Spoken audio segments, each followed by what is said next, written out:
ایک آدمی نے 99 قتل کیے بنی اسرائیل میں. پھر ایک عبادت گزار سے پوچھا 99 قتل ہو چکے ہیں، توبہ ہوگی؟ کہ نہیں ہوگی. انہوں نے کہا اسے بھی قتل کر دیا. 100. پھر ایک عالم سے پوچھا 100 قتل کیے ہیں، توبہ ہوگی؟ کہ بیٹا کیوں نہیں ہوگی، لیکن ایک شرط ہے، توبہ پکی ہو. یہ شہر گندا ہے، یہ چھوڑ دے. وہ شہر نیک لوگوں کا ہے، وہاں جا کے آباد ہو جا. معاف کہنے کہ مجھے معافی مل جائے میں ہر سے چھوڑ دوں گا. اپنا بوریا بستر اٹھایا اور چل پڑا. راستے میں موت آئی.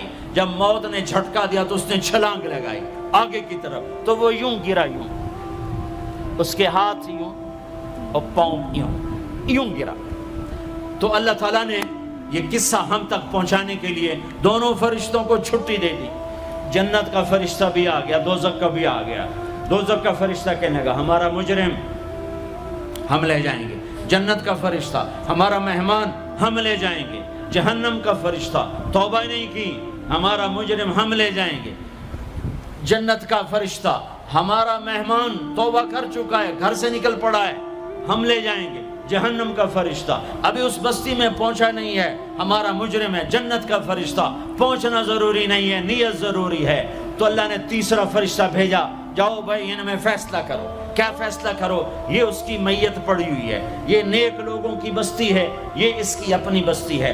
فاصلہ ناپو، اگر اپنے گھر کے قریب ہے تو جہنم والے لے جاؤ، اگر نیک لوگوں کے گھر بستی کے قریب ہے جنت والے لے جاؤ. جیسے یہ مائک اس سائیڈ کے قریب ہے، اس سائیڈ سے دور ہے،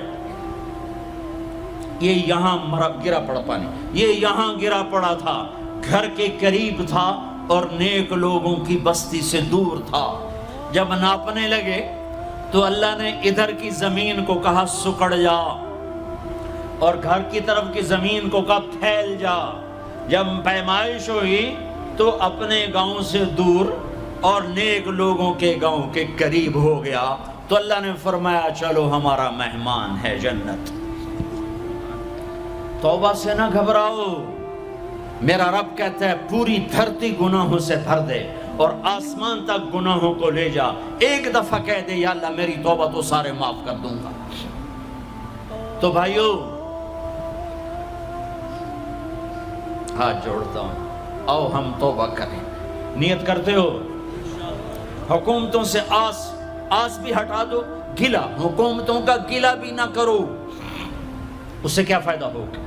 ان پہ امید نہ لگاؤ کہ وہ اس قابل ہی نہیں. ہاں اس پہ آس لگاؤ جو شارک سے زیادہ قریب ہے، اس کو وسیلہ بناؤ جس کا وسیلہ رب موڑتا نہیں، کلمے کا جز بنایا ہوا ہے.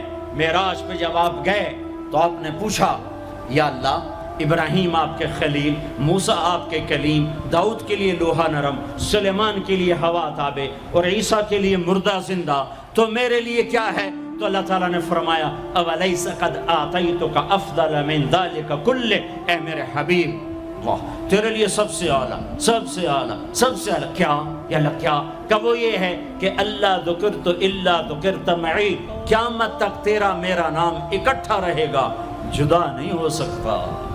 جیسے تیرے رب کا نام باقی ہے، تیرے نبی کا نام بھی باقی رہے گا، تیری نسل کا نام بھی باقی رہے گا، تیرا حسب نسب بھی باقی رہے گا. ہمیں پتہ نہیں ہمارا نبی تھا کون، ہمارا نبی کیسا تھا، ان کی زندگی کیسی تھی، ان کے گھر کا کیسا تھا نظام، باہر کا کیسا، ہم جانتے نہیں. ہم سیکھو اپنے حبیب کی معاشرت سیکھو، تجارت سیکھو. آپ طاقت میں آئے تو آپ نے کیا کیا، آپ تاجر بن کے آئے تو آپ نے کیا کیا، آپ خامن بنے تو آپ نے کیا کیا، آپ باپ بنے تو آپ نے کیا کیا، آپ جنگ میں آئے تو آپ نے کیا کیا، آپ نے ہتھیار اٹھائے تو آپ نے کیا کیا، آپ نے صلح کی تو آپ نے کیا کیا، آپ مسلح پر آئے تو آپ نے کیا کیا، آپ کی رات آئی تو آپ نے کیا کیا. سیکھو. یہی تبلیغ کا پیغام ہے کہ تبلیغ میں نکل کر اللہ اس کے رسول کی مبارک اور پیاری زندگی مرنے سے پہلے سیکھو.